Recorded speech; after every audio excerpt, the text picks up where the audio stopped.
This is your 28storms.com cyclone update for Saturday, the 19th of November.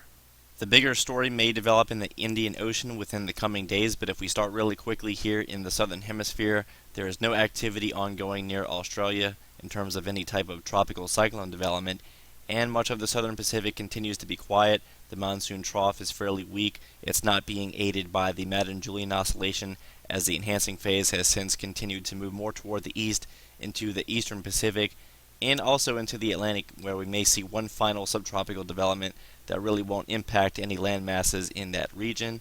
But here in the Pacific, we really don't see much in the way of any favorable conditions, especially with this upper level low still heading toward the east over New Caledonia. We have a lot of mid-latitude westerly wind shear coming out of the Coral Sea right now.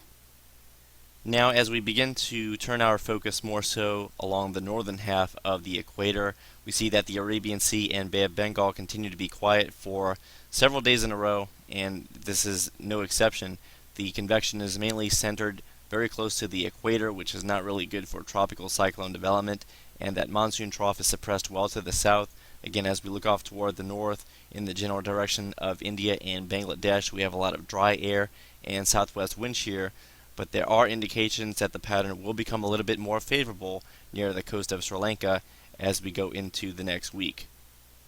This is the latest 500 millibar steering layer analysis from the GFS model. We see that the main core of mid-level ridging is currently situated over Oman and the eastern half of the Arabian Peninsula, and if we look a little bit more toward the east, we have a lot of northerly winds in the mid to upper levels, and that's where our strong wind shear is coming into play along with that dry air. But as we advance this into the next 48 to 72 hours, we notice that the mid-level ridging is beginning to move a little bit more toward the east in the general direction of Myanmar, and that is going to allow for two things to happen. First off, the vertical wind shear is more than likely going to decrease as that trough that was currently located over the Bay of Bengal begins to lift on out toward the northeast, and at the surface we should have an area of high pressure develop over Southeast Asia, and that is going to allow for more in the way of low-level warm and moist air to spread toward the northwest in the general direction of southern India.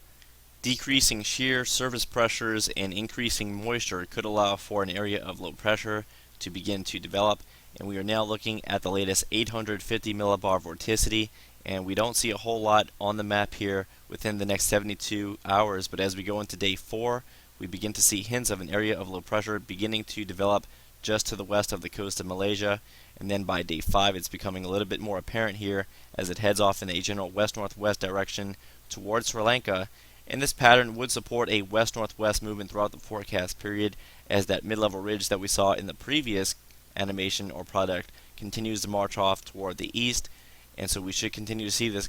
moving toward the west-northwest or northwest, and it's very likely that India will at least be receiving some elevated rainfall chances, if not the threat of a minimal tropical cyclone.